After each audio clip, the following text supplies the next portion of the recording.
अब आते हैं क्वेश्चन नंबर 12 की ओर। इसमें बोल रहा है कि एक त्रिभुज ABC की भुजाएं AB, BC तथा माध्यिका AD, एक अन्य त्रिभुज की भुजाएं PQR की क्रमशः भुजा PQ, QR तथा माध्यिका PM के समानुपाती है। देखिए आकृति 6.141 ये आकृति दिया गया है, जिसमें एक त्रिभुज ABC दिया गया है, एक त्रिभुज PQR दिया गया है। इनके भुजा का अनुपात क्या है? बराबर। ये दिया गया है कि भुजा क्या है? समानुपाती है। तो कौन कौन सी भुजा समानुपाती है? तो ABC की भुजा AB, BC और AD, PQR की भुजा PQ, QR और PM के समानुपाती है। इसका मतलब AB बट्टे का PQ बराबर होगा BC बट्टे के QR और ये माध्यिका बराबर होगा इस माध्यिका के बट्टे के, यानी AD बट्टे का PM। थोड़ा चित्र से हम देख लेते हैं। चित्र में ये बोला गया कि संगत ये वाली भुजा AB बट्टे का PQ बराबर दिया गया है BC बट्टे का QR बराबर दिया गया है AD बट्टे का PM के। तो यहाँ पर दर्शाइए कि ABC समरूप त्रिभुज PQR के, यानी ABC ये बड़ा वाला त्रिभुज हमको समरूप करना है त्रिभुज PQR के। तो दिया क्या गया है? तो भुजा का अनुपात ये भुजा और ये भुजा, फिर इसमें ये भुजा और ये भुजा, इसका अनुपात बराबर दिया गया है। हमको इस बड़ा वाला त्रिभुज और इस बड़ा वाला त्रिभुज को समरूप करना है। तो जो दिया रहेगा उसको हम लिख लेंगे, जो सिद्ध करना होगा उसको हम क्या करेंगे? लिख लेंगे। तो यहाँ से देख लेते हैं। तो ये दिया गया है त्रिभुज ABC तथा PQR में ये भुजा का अनुपात बराबर दिया गया है, यानी AB बट्टे का PQ AB बट्टे का है PQ के, BC बट्टे का है QR BC बट्टे का है QR बराबर दिया गया AD बट्टे का PM AD बट्टे का PM, यानी ये माध्यिका और ये माध्यिका का अनुपात बराबर दिया गया है। हमें समरूप बड़ा वाला त्रिभुज को करना है, तो क्या बराबर है पहले वो हम देख लेंगे। तो हमें बड़ा वाला त्रिभुज में ये भुजा और ये भुजा, फिर इस बड़ा वाला त्रिभुज में ये भुजा और ये भुजा, इसका अनुपात बराबर दिया गया है यहाँ पर कि AB बट्टे का PQ और BC बट्टे का QR, ये अनुपात बराबर दिया गया है।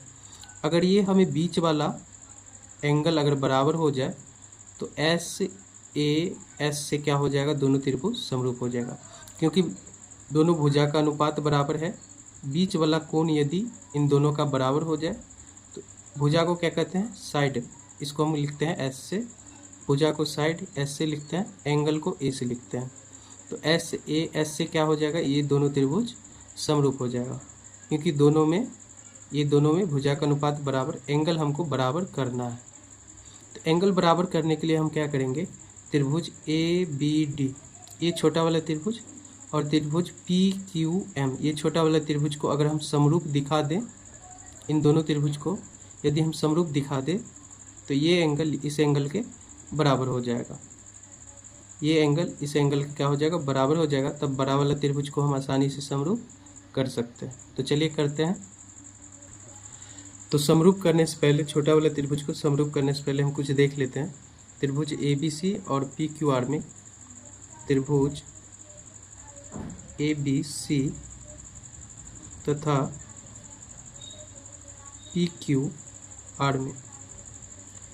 PQR में दिया गया है क्या कि AD और PM ये दोनों क्या है? माध्यिका है। तो माध्यिका क्या करती है? जिस भुजा पर माध्यिका होती है उसको दो बराबर भाग में बांटती है, यानी AD माध्यिका है। इसका मतलब ये भुजा और ये भाग और ये भाग क्या होगा? बराबर। माध्यिका का मतलब बीच वाला भाग, मध्य वाला, यानी AD जो है माध्यिका इस भुजा को, BC भुजा को बराबर भाग में बांटती है। ये भाग और ये भाग क्या होगा? बराबर, यानी BD बराबर होगा किसके? DC का। ठीक उसी प्रकार PM माध्यिका है, अतः इस भुजा को बराबर भाग में बांटेगा, यानी QM बराबर होगा MR के। ये चीज़ हम क्या करेंगे? लिख लेते हैं। PQR में AD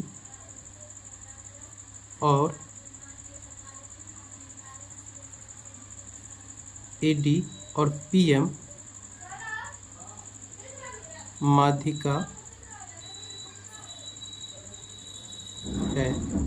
माध्यिका है, तो क्या हो जाएगा? यहाँ से BD बराबर हो जाएगा DC का। यहाँ से हम लिख लेंगे BD बराबर हो जाएगा DC का, तथा इसमें क्या होगा? क्यू एम बराबर हो जाएगा एम आर का। यहाँ से क्यू एम बराबर हो जाएगा एम आर का। A B C P Q R में ए डी पी एम माध्यिका है, अतः यहाँ पर हम लिख लेंगे अतः बी डी बराबर हो जाएगा डी सी का और क्यू एम हो जाएगा एम आर के बराबर। तो यहाँ अब हम देख लेते हैं, हमें इस छोटा वाला त्रिभुज को इस छोटा वाला त्रिभुज से पहले क्या करना है, समरूप करना है। तो छोटा वाला त्रिभुज की ये बी डी भुजा और इस वाले त्रिभुज के क्यू एम भुजा, इसको हम देख लेते हैं। बी डी को हम क्या लिख सकते हैं, टोटल बी सी का आधा। क्या लिख सकते हैं, बी डी को हम लिख सकते हैं कि बी सी का क्या है, आधा है। तो यहाँ पर हम यही चीज़ लिखेंगे क्योंकि इस भुजा का हमें काम है, क्योंकि इसको और इसको हमें समरूप दिखाना है, छोटा वाले त्रिभुज को छोटा वाले त्रिभुज से समरूप दिखाना है। तो इस भुजा के बारे में हम बात करेंगे कि बी डी क्या है, बी सी का आधा है। तो वही चीज़ हम यहाँ पर लिखेंगे कि बी डी को हम क्या लिख सकते हैं, बी डी को टोटल बी सी का आधा हम लिख सकते हैं, बी सी का हम आधा, क्योंकि ये जो बी डी है वो बी सी का आधा है। उसी प्रकार क्यू एम भुजा का काम है, तो क्यू एम को हम क्या लिख सकते हैं, टोटल क्या है क्यू आर, तो क्यू आर का आधा, क्यू आर का आधा, ये चीज़ हम लिख सकते हैं। यहाँ से एक स्टेप हम और कर लेंगे, दो इधर भाग का इधर आएगा गुना का, तो बी सी बराबर क्या हो जाएगा, बी सी बराबर दो इधर गुना का हो जाएगा 2BD, ये हो जाएगा यहाँ से। ठीक उसी प्रकार अगर हम क्यू आर का मान निकालें तो दो इधर भाग का इधर आएगा गुना का, तो दो को क्यू एम से गुना होगा, यानी यहाँ से हो जाएगा क्यू आर बराबर दो गुने का क्यू एम, दो गुने का क्यू एम, ये हम लिख सकते हैं। बी सी के बदले में 2BD लिख सकते हैं और क्यू आर के बदले में 2QM लिख सकते हैं। तो यहाँ से अब हम देखेंगे छोटा वाला त्रिभुज ए बी डी, इसको समरूप करना है PQM में। तो क्या दिया गया है वो चीज़ हम अब लिखेंगे, त्रिभुज ए बी डी तथा त्रिभुज PQM में। यहाँ से देख सकते हैं ए बी बट्टे का है PQ और BC बट्टे का है QR और बराबर है AD बट्टे के PM के। तो ये चीज़ जो दिया गया है वो हम लिख लेंगे, AB बट्टे का दिया गया है PQ, BC बट्टे का दिया गया है QR बराबर AD बट्टे का दिया गया है PM के। तो हम जानते हैं यहाँ पर ये AB भुजा, PQ भुजा, AD भुजा, PM भुजा, ये सारा भुजा ये छोटे वाले त्रिभुज के ही है, लेकिन ये BC भुजा ये बड़े वाले त्रिभुज के हैं, QR भुजा ये बड़े वाले त्रिभुज के हैं। तो हम BC के बदले में क्या लिख सकते हैं, 2BD, यहाँ से हम निकाले हैं। हम BC के बदले में क्या लिख सकते हैं, 2BD, QR के बदले में हम क्या लिख सकते हैं, 2QM। इसको हम समीकरण 1 मान लेंगे, इसको हम समीकरण 2 मान लेंगे। यहाँ से इसको हम क्या करेंगे, समीकरण 1 मान लेंगे, इसको हम समीकरण 2, क्योंकि हमें ये बड़ा भुजा तो नहीं चाहिए, क्योंकि हमें भुजा ये वाला चाहिए और ये वाला चाहिए। तो यहाँ से अब हम मान रख देंगे, लिखेंगे, क्योंकि BC और QR हमें नहीं चाहिए, हमें छोटा वाला त्रिभुज की भुजा चाहिए। तो BC के बदले में हम क्या लिख सकते हैं, 2BD, QR के बदले में हम क्या लिख सकते हैं, 2QM। तो यहाँ से लिखेंगे समीकरण 1 तथा 2 से ये AB तो छोटा त्रिभुज के ही भुजा हैं, BC के बदले में हो गया 2BD, QR के बदले में हो गया 2QM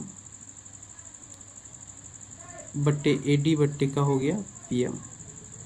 2 से 2 कट गया, यहाँ से हो जाएगा AB बट्टे का PQ बराबर BD बट्टे का QM बराबर हो गया AD बट्टे का PM के। तो यहाँ से देख लेते हैं, दोनों छोटे त्रिभुज के क्या है, भुजा का अनुपात बराबर है। तीनों भुजा का अनुपात क्या है, बराबर है, और ये तीनों क्या है, छोटे त्रिभुज के ही भुजा है, ए बी बट्टे का पी क्यू, बी डी बट्टे का क्यू एम और ए डी बट्टे का पी एम। यहाँ से ए बी बट्टे का पी क्यू और बी डी बट्टे का बी डी ये बट्टे का क्यू एम, अब बराबर है ए डी बट्टे का पी एम। ये दोनों क्या है, छोटी त्रिभुज के ही भुजा है। दोनों छोटी त्रिभुज के भुजा का अनुपात क्या है, बराबर है। तो जब तीनों भुजा का अनुपात बराबर होगा तो एस एस एस समरूपता नियम से त्रिभुज क्या होगा, त्रिभुज ए बी डी समरूप होगा त्रिभुज पी क्यू एम के। ये हमें समरूप लाना था। अब A B D P Q M क्या हो गया, समरूप हो गया। ए बी डी ये त्रिभुज पी क्यू एम के समरूप हो गया, तो ये कोण का क्या हो जाएगा, बराबर हो जाएगा। अतः यहाँ से लिख सकते हैं कोण बी बराबर कोण क्यू का। अतः कोण बी बराबर किसके हो जाएगा, कोण क्यू का। इसको हम क्या करेंगे, समीकरण 3 मान लेते हैं। हमें बड़ा वाला त्रिभुज ए बी सी समरूप दिखाना है पी क्यू आर का। तो यहाँ से ए बी सी और पी क्यू आर में क्या बराबर दिया गया है, तो दिया गया है कि ए बी बट्टे का पी क्यू बराबर है बी सी बट्टे के क्यू आर के। और अभी हमने समरूप करके कोण बी बराबर लाए हैं कोण क्यू का, यानी दोनों भुजा और बीच का कोण, दोनों भुजा और बीच का कोण क्या है, बराबर है। तो दोनों त्रिभुज क्या हो जाएगा, समरूप। यही चीज़ हम लिख देंगे। अब यहाँ से हो जाएगा त्रिभुज ए बी सी तथा त्रिभुज पी क्यू आर में लिखेंगे। अब त्रिभुज ए बी सी तथा पी क्यू आर में क्या बराबर दिया गया है, तो भुजा का अनुपात यानी ए बी बट्टे का पी क्यू बराबर है ये बी सी और ये क्यू आर के, बी सी बट्टे के क्यू आर। ये चीज़ हमें दिया ही गया है, तो ये चीज़ हम लिख दिए। तथा बीच का कोण अभी बराबर हमने किया, कोण बी बराबर कोण क्यू का। ये समीकरण 3 से तो दोनों क्या हो गया, भुजा और बीच का कोण बराबर। तो किससे समरूप होगा, ये दोनों त्रिभुज हम लिख देंगे यहाँ पर।